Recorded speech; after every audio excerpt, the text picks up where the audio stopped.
来关心美国国家体操队的前队医纳瑟目前当得在家，不过即马是风声讲伊伫家国内底防拄着伤，状况是稳定的。即马家国管理人力不足，无法度控制这款冲突，这个问题即马是搁一届引起讨论。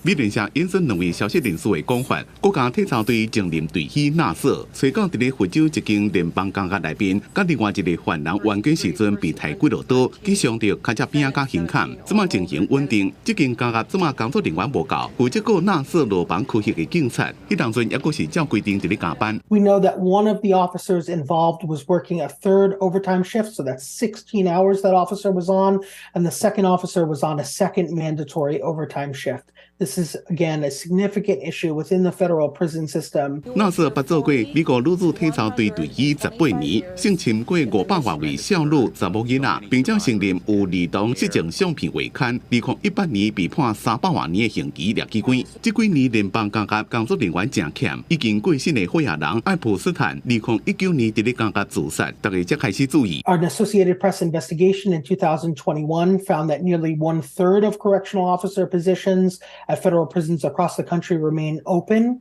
which forces the Federal Bureau of Prisons to use other employees like cooks, teachers, nurses to fill those posts. And we've reported that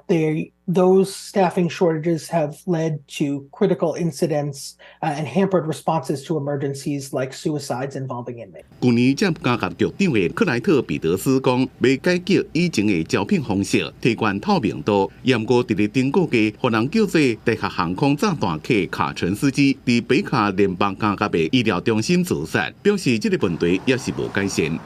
公司新闻黄文玲编辑。